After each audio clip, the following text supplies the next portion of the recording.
रिश्तों के खिलते हैं कवल, हंसते गाते हैं सारे पल, यहाँ मिलजुल कर सभी जीते हैं,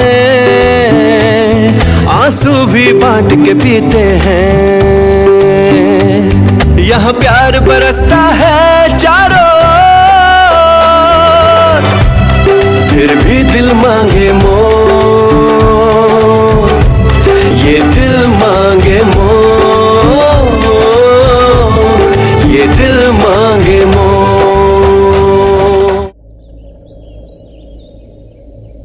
अबे का गधे हो क्या एक नंबर के? हाँ? क्या कर रहे हो वहां? किसने बोला तुमको वहां जाने के लिए? एक मिनट, ये कहीं आर्यन ने तुमको वहां पीते हुए देख तो नहीं लिया?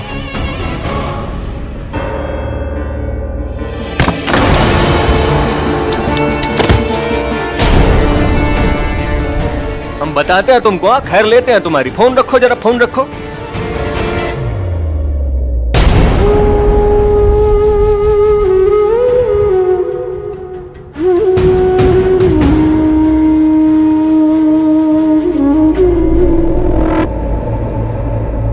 राजेश अंकल, आप ठीक हैं?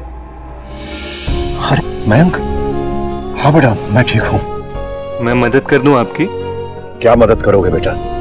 नया नया चश्मा खरीदा था, यहाँ से चलता हुआ आ रहा था, पैर लड़खड़ा गया, गिरकर टूट गया। अंकल इसमें आपकी क्या गलती है? बेटा गलती तो नहीं है मेरी, लेकिन मेरे ही हाथों से गिर के टूटा है ना। सुबह सुबह नुकसान हो गया। अरे अंकल, मेरे होते हुए कैसे नुकसान हो सकता है आपका?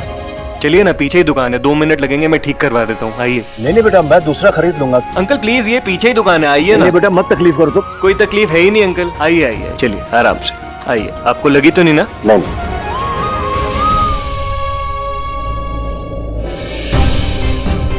देखो वीना, सीधी बात ये है कि आर्यन और तुम्हारी ज्योति के बीच में नैन मटक्का चल रहा था,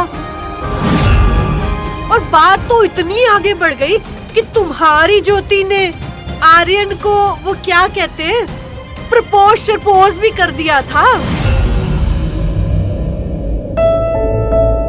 ज्योति, तू हॉस्पिटल नहीं गई? माँ, आपको इतना टाइम क्यों लग गया मंदिर से लौटने में? आप फोन भी नहीं लेके गई। मैं भी आपको ढूंढने आने वाली थी। मैं बच्ची थोड़ी ना हूँ जो गुम हो जाऊंगी। अब आ गई ना, तू जा। माँ, यहाँ देखो मेरी तरफ, ये दो। आप रो क्यों रही हो? क्या हुआ?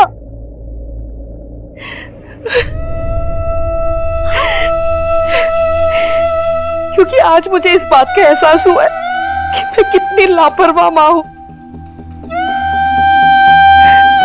जिसे ये भी नहीं पता कि उसकी बेटी कितनी तकलीफ में है। वो बेटी जो हमारी एक मुस्कुराहट के लिए कुछ भी कर सकती थी, उसकी आंखों का दर्द भी नहीं देख पाई। कैसी माँ हूं मैं? अरे क्या कह रही हो माँ?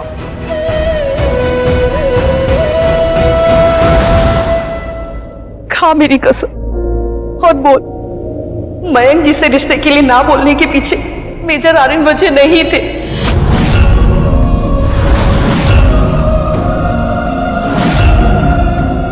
तू उनसे प्यार नहीं करती।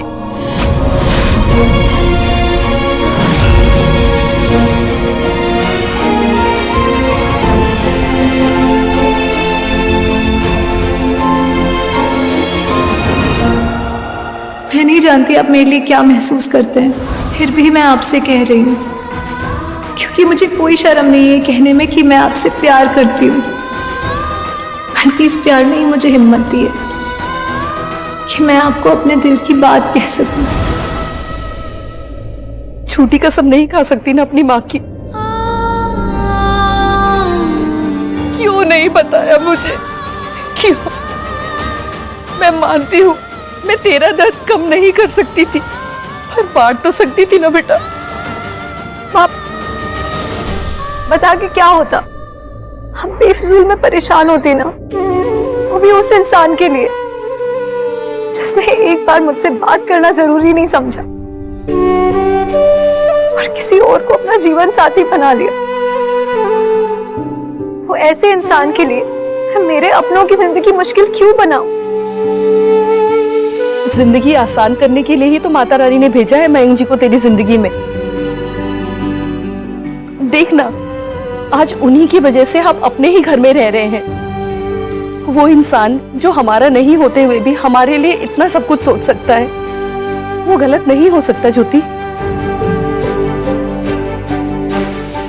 मैं मानती हूँ तू जो मेजर आर्यन के लिए महसूस करती है वो मयंक जी के लिए नहीं करती, पर मुझे पूरा यकीन है उनकी अच्छाई एक ना एक दिन तेरे दिल में जगह बना लेगी। एक बार तू उन्हें मौका तो देके देख। बेटा, कभी कभी किसी किसी का बरसों का प्यार भी शादी की मंजिल तक नहीं पहुंच पाता, और किसी को शादी के बाद प्यार होता है। जिंदगी टूटे हुए दिल के साथ जीने का नहीं, बल्कि नई उम्मीद के साथ आगे बढ़ने का नाम है बेटा। नहीं माँ, मैं ज्योति, सुनिए, आप तो रहने ही दीजिए। आप तो यही कहेंगे ना कि हमारी बेटी अपना ख्याल रख सकती है, उसे किसी की जरूरत नहीं। पर नहीं, मैं ऐसा नहीं होने दूंगी। हमारे पास कोई तो होना चाहिए ना जो इसका ख्याल रख सके, जिसे ये अपना कह सके। और मयंक वही इंसान है।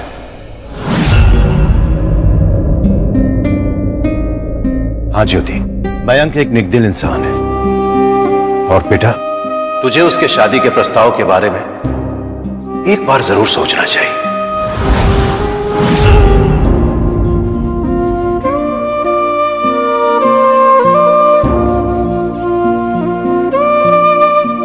ठीक है, आप दोनों चाहते हैं कि मयंक के साथ शादी के बारे में मैं सोचूं, तो मैं सोचूंगी। पर मुझे थोड़ा वक्त चाहिए पापा, बिना किसी दबाव के, और फाइनल डिसीजन मेरा ही होगा। हाँ बेटा, बिल्कुल। चाहे मयंक इस दुनिया का आखिरी लड़का हो, लेकिन फैसला तेरा ही आखिरी होगा, क्योंकि ये तेरी जिंदगी। हम अपनी तरफ से तुझ पर कोई दबाव नहीं डालेंगे। क्यों वीना?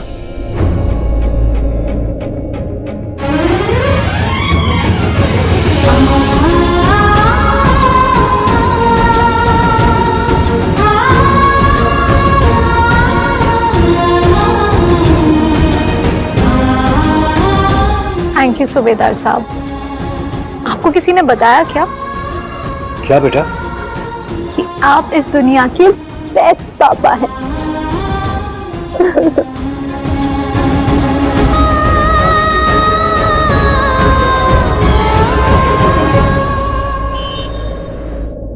मैं ज्योति को अच्छी तरीके से जानता हूं वीना। एक बार जब वो ठंडे दिमाग से मयंक जी के प्रस्ताव के बारे में सोचेगी ना, तब जाकर उसे समझ में आएगा कि हमें ये रिश्ता क्यों ठीक लग रहा है। उसे शायद वक्त इसलिए चाहिए क्योंकि उसने अपनी शादी वादी के बारे में इस तरीके से कभी सीरियसली सोचा ही नहीं। तुम्हें याद है, जब वो स्कूल में थी तो उसका कोई भी दोस्त लड़का नहीं हुआ करता था, इसीलिए वो शादी के बारे में इतना झिकझिक कर रही। और मुझे जरा भी चिंता नहीं है, वो इस रिश्ते के लिए हां कहेगी ही कहेगी।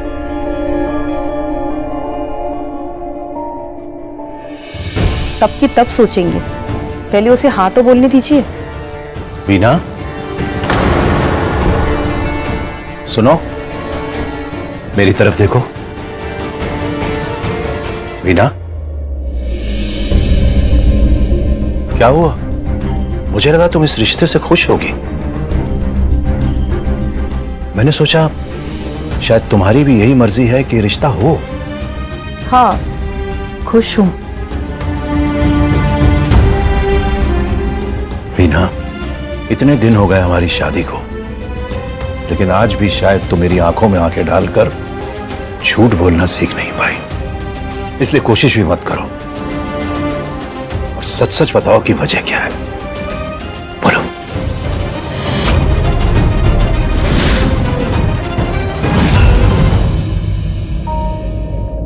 मयंक ज्योति को रिझाने की कोशिश कर रहा था, यही बात परेशान कर रही है ना तुझे, है ना? आपने भी नोटिस किया ना दादी? ये तो बहुत अच्छी बात है ना बेटा, इसमें बुराई ही क्या है? मैं तो बहुत खुश हूं ज्योति के लिए। तूने अपनी जिंदगी का फैसला ले लिया है ना? तो बस अब ज्योति के फैसले के आड़े मत आ। उसे भी तो खुश होने का अधिकार है ना, वो भी तो इंसान है ना।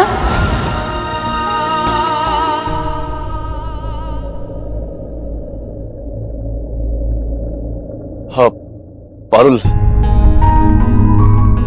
कॉफी पीने चलोगी मेरे साथ? कॉफी? हम दोनों? पर इस टाइम कोई कैफे ओपन होगा? हाँ, वो पास ही में एक कैफे वो रात भर खुला रहता है, तो मैं सोच रहा था कि वहां चल के बातें कर सकते हैं, थोड़े पास्ट की, थोड़े फ्यूचर की। हाँ आर्यन, और मुझे भी तुमसे बहुत सारी बातें करनी है, तो मैं ना जल्दी से रेडी होके आती हूँ। रेडी तो तुम ऑलरेडी हो। नो, बस 2 मिनट, मैं जल्दी से आई। रात हो गई, अब क्या?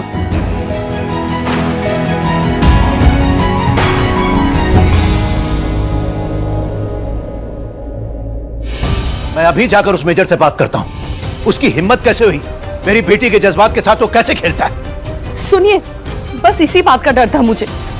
आप शांत हो जाइए प्लीज।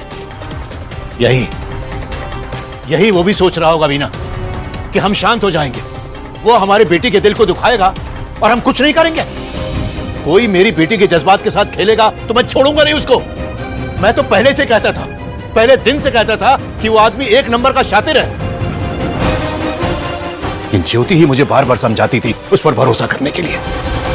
अब आप उसी बेटी की इज्जत के वास्ते चुप हो जाइए। अगर आप इस तरह जाके उससे सवाल पूछेंगे तो क्या हासिल होगा? उल्टा आपकी बेटी के दामन पे ही कीचड़ उछलेगा। इसलिए जो कुछ भी करिए सोच समझ के करिए। सोच समझ ही तो नहीं पाए हम वीना, अपनी बेटी के दर्द को, उसके जज्बात को हम कैसे समझ नहीं पाए? यही सवाल तो मैं अपने आप से बार बार पूछ रही हूं, पर कोई जवाब नहीं मिल रहा। बस ये पता है कि उसको इस दर्द से सिर्फ मयंक जी बाहर निकाल सकते हैं। उसका टूटा दिल सिर्फ वो ही जोड़ सकते हैं। तुम ठीक कह रहे हो वीना। तुम अब देखना मैं ज्योति को उस रिश्ते के लिए कैसे मनाता हूं। अब वो मयंक जी से रिश्ते के लिए हाँ जरूर कहेगी।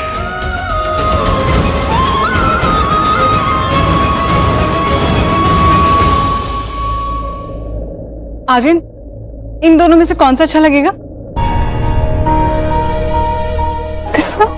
पारुल, ये सबसे क्या फर्क पड़ता है? ओहो आर्यन, तुम इस टाउन की लड़कियों के लिए ट्रॉफी जैसे हो, तो हम दोनों जब साथ में दिखे तो हमें परफेक्ट दिखना चाहिए ना। और वैसे भी मैं उन लड़कियों को थोड़ा तो जेलस फील करवाऊं जिनसे मैंने तुम्हें छीन लिया। मैंने अपनी ब्लैक वाली ड्रेस पहनती हूँ, उसके साथ डायमंड ज्वेलरी और हेयर को ऐसे कर लेती हूँ। ठीक है, मैं जल्दी से रेडी होके आई। ठीक है पारुल, मैं ये कह रहा था कि आज रहने देते हैं, बाद में कभी कॉफी के लिए चले जाएंगे। ठीक है, वैसे भी गीले बाल करके सोऊंगी तो सब कुछ खराब हो जाएगा। तो जब भी हमें कॉफी पे जाना हो ना, तुम मुझे एक दिन पहले बताना। मैं अपनी सारी ड्रेसेस, सारी ज्वेलरी, सब कुछ रेडी करके रखूंगी। ठीक है, ठीक है, मैं आती हूँ।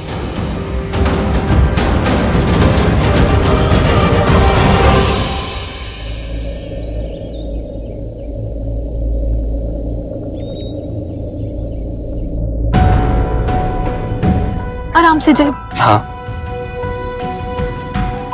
यहाँ पे, माँ, यहाँ पे। माँ,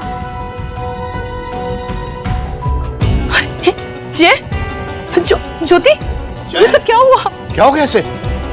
बेटा जैक कैसे लगी इसे? रिलैक्स माँ। अंकल पहले बैठा देते हैं इसको फिर। हाँ बेटा, आओ जाओ संभाल के।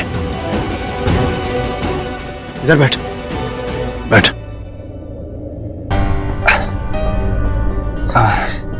ये सब कैसे हुआ जय? रिलैक्स माँ, कुछ नहीं हुआ, मामूली सी चोट आई है। थैंक गॉड मयंक जी टाइम पे आ गए और उन्होंने फरिश्ता बन के मुझे बचा लिया, वरना तो। अरे नहीं, मैं कोई फरिश्ता नहीं हूँ, मैं आम आदमी हूँ। उस हालात में कोई भी होता तो वही करता जो मैंने किया। मैं खुश हूँ कि तुम्हें ज्यादा चोट नहीं आई। अच्छा आंटी, मैं चलता हूँ। अरे रुकिए मयंक जी। नहीं आंटी, ये आपका घर है और मैं बार बार अपनी शक्ल दिखा के आप लोगों को परेशान नहीं करना चाहता।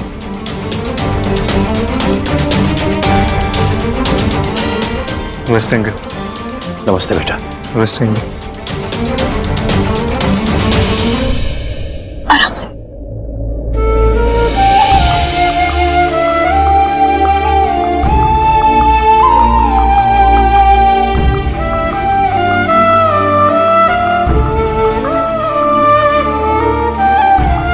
ज्योति,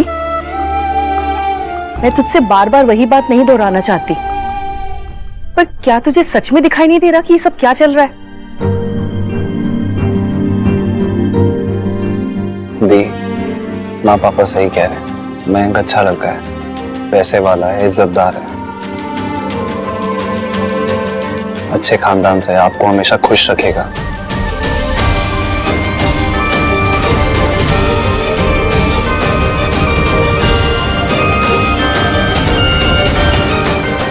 देख बेटा, शायद तुझे ऐसा लग रहा है कि भगवान ने तुझे वो नहीं दिया जो तुझे चाहिए था,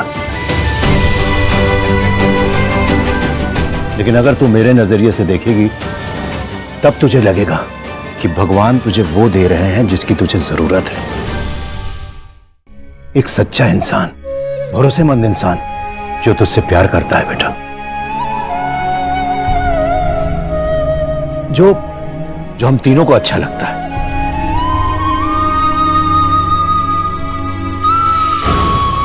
इसीलिए हमारे ख्याल से तुझे उसके प्रस्ताव को मान लेना चाहिए और एक समझदार लड़की होने के नाते बीते हुए कल के अंधेरों से निकलकर कल के उजालों को स्वीकार करना चाहिए, जो तुझे सिर्फ मयंक जी का साथ दे सकता है।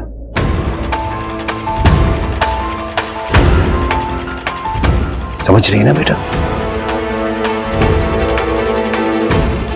बोल बेटा, थामेगी ना तू मयंक जी का हाथ?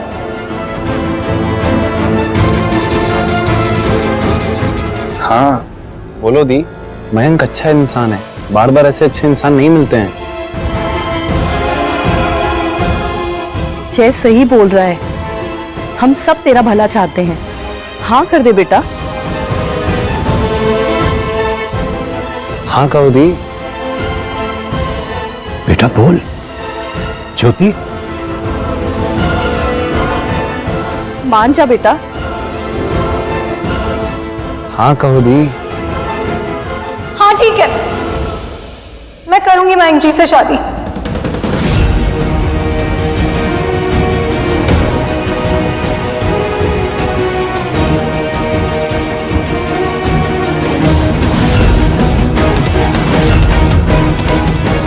भेजा आर्यन, आप कब आए?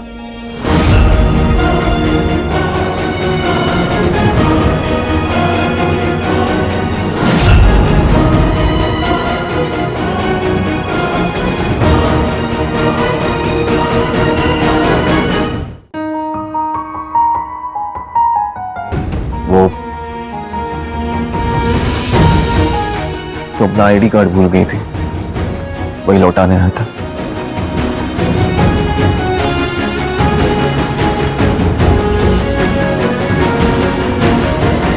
मैंने सुना कि तुमने मयंक आनंद के साथ शादी करने के लिए हाँ कर दी है।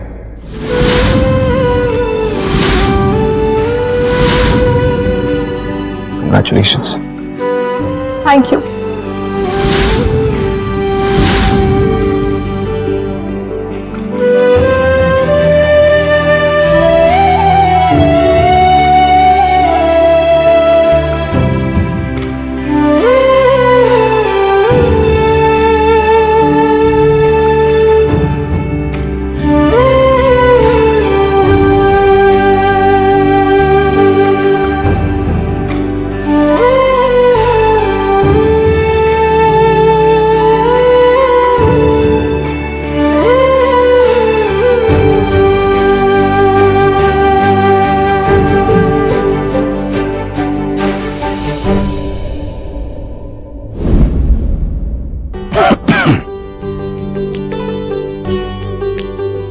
वीना, ये लो मिठाई।